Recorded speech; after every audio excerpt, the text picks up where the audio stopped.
राना मोहम्मद इरफान रोजनामा मरकज़ US TV channel Islamabad से अमानुल्लाह ने होने वाले वाक़यात की तफसील बताई कि किस तरह से AC मैडम ने उनके साथ ज़्यादती की है। सिर्फ़ और सिर्फ मेरे दफ्तर को नुकसान पहुंचाया और किसी के दफ्तर को नहीं। मुझे नुकसान पहुंचाने वाला सिर्फ एक ही आदमी है, चौधरी यासीन। वालेकुम अस्सलाम व रहमतुल्लाहि व बरकातुहू। अमानुल्लाह साहब, ये जो खबर गर्दिश कर रही है, इसके पीछे क्या असल वजह है और ये क्यों है ऐसा आपके साथ हुआ या सबके साथ हुआ, जो भी कैंडिडेट था? बिस्मिल्लाहिर्रहमानिर्रहीम। मैं मशकूर हूँ आपका भाई, आपकी मौसत से हमारी आवाज़ इंशाल्लाह वहाँ तक भी पहुँचेगी। और जो मैं यहाँ पर कहूँगा कि सामने हमारा कैंप ऑफिस है, ये 20 साल से मैं यहाँ पे बैठा हूँ। और ये भी बता दूँ कि ये जहाँ हम बैठे ये प्लॉट है, इस जगह पे प्लॉट है तमाम के नहीं, ये प्लॉट है। ये जगह पे वो नाला है, वो प्लॉट लाइन से बहुत बार नाला है, वहाँ 20 साल से मैं बैठा हूँ। एक हमारा यूनियन ऑफिस टाइप कह लें, कैंप ऑफिस कह लें, लोगों का वहाँ हमारे मजदूरों का आना जाना, लोगों के काम होते हैं यहाँ पर, बाहर से डेलीगेशन आते हैं उनके। और ये भी बता दूँ कि ये बिल्कुल फाइबर का एक छोटा सा शेड है, 10 बाई 12 का, कोई लंबा चौड़ा नहीं है, कोई तजावज़ नहीं है, कोई वायलेशन नहीं है, कोई मुझे नोटिस नहीं है इन 20 सालों में। और यहाँ से 4 इलेक्शन मैंने लड़े हैं, अभी भी फरवरी का इलेक्शन मैंने लड़ा है। तो ये परसों रात को जनाब वो ये मेरे यहाँ पे मेरा गार्ड है, मेरा अहदेदार भी है, लेकिन ये बतौर गार्ड भी इसका जिम्मेदार है। तो यहाँ पे जनाब एक खातून असिस्टेंट कमिश्नर, बाद में उसका नाम माहीन पता लगा, वो आई, इनको गिरफ़्तार करके गाड़ी में भेजा, डाला, मोबाइल से छीन लिया और अगवा किया। इसको गिरफ़्तारी में नहीं, इसको गिरफ़्तारी नहीं बल्कि इसको अगवा के तरीके से जनाब। और कुछ CDA के लोग थे, कुछ उसका अपना ज़ाती हमला भी साथ था। इसने इतना किया था कि मुझे कॉल की तो मैं पहुंच गया था, और यहाँ पर कोई बंदा नहीं था मेरे अलावा, अकेला मैं यहाँ पे जनाब वहाँ मौजूद था। तो मैं ये जो हादसा या जो वारदात या जो भी आप इसका नाम रखते हैं, ये इंतहाई मज़म्मत के काबिल। इस शहर में हमें 40 साल से ज़्यादा हो चुके हैं ट्रेड यूनियन करते हुए, सियासत करते हुए। मौजूदा हुकूमत के हम अलाए हैं, पाकिस्तान पीपल पार्टी के साथ मेरी 52 साल की रफ़ाकत है। CDA में 40 साल की मेरी सर्विस है, और बतौर यूनियन मुझे 38 साल मेरी सर्विसेज है। लोगों के काम किए, दारुल लोगों के मसाइल। 2006 का रेफरेंडम में जीता, हमसे चोरी हुआ।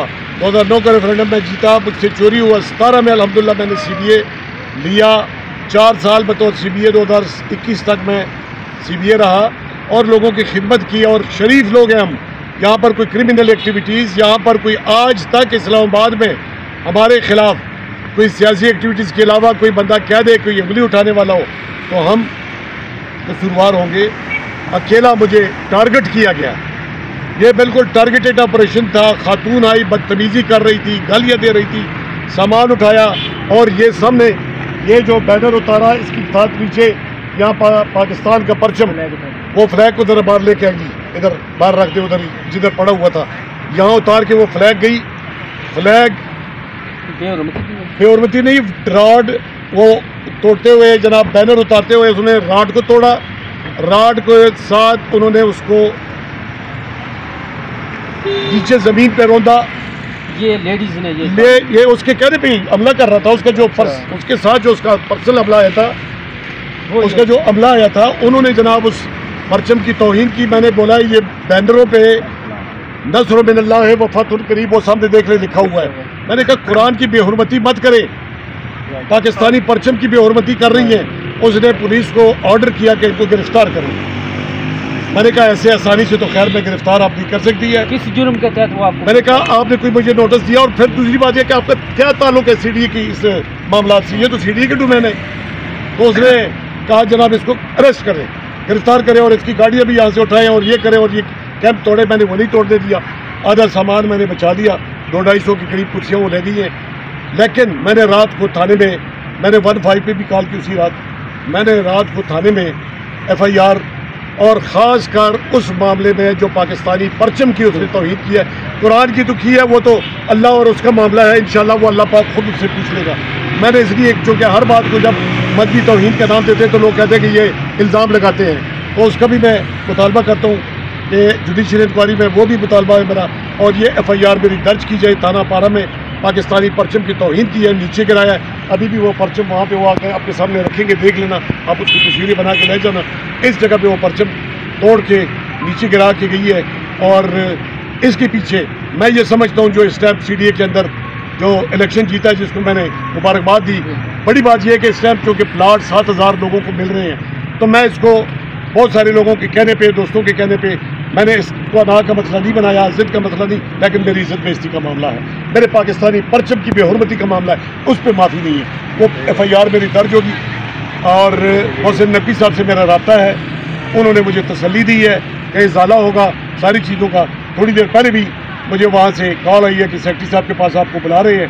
तो चेयरमैन CDA से भी राजा खुर्रम नवाज साहब की भी बात हुई है, तारक फजल चौधरी साहब का भी पैगाम उनको पहुँचा है।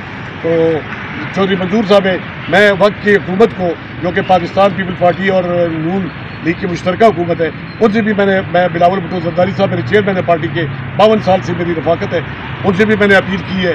और चौधरी मंजूर साहब की भी बात हुई है मेरी। तो ये सारे मामला को देखते हुए हम मुनासिब वक्त पे मुनासिब इकदाम करेंगे। लेकिन ये प्लाटों का मामला, बहुत सारे लोग कल से चैनल आ रहे हैं, 50 के करीब चैनल इंटरव्यू कर सके, समाजी सियासी शख्सियात अभी भी मेरे भाई आए हैं, मैं वेलकम करता हूँ उनको भी। तो मैं आपसे मेरी ये गुजारिश है कि आपके ज़रिए हमारा ये पैगाम बाहर जाए। हम किसी ऐसी ओछे हरकत को, मैं यहाँ पे ये बताता चलूँ कि हर तरह का मेरे पास उस टाइम भी सलाहियत थी जवाब देने की, रिबटल करने की, जायज़ और कानूनी असले के साथ। मेरा कैंप ऑफिस है, मैं यहाँ बैठता हूँ, जायज़ और कानूनी असले के साथ मैं कर सकता था, लेकिन मैंने बिल्कुल ऐसा कोई इकदाम नहीं किया जिससे लॉ एंड ऑर्डर की सिचुएशन मेरे हाथ में आती। और अगर आइंदा ऐसा किया गया तो मैं ये समझूंगा कि ये मुझ पर हमलावर होने के लिए, और अपनी हिफाजत में मैं जो कुछ कर सकता हूँ वो करूँगा। आप आवाम के लिए क्या पैगाम देना चाहिए? आवाम के लिए मैं ये पैगाम देना चाहता हूँ कि इस शहर में किसी शरीफ आदमी की ज़िंदगी महफूज है। आपको पूरे इस्लामाबाद में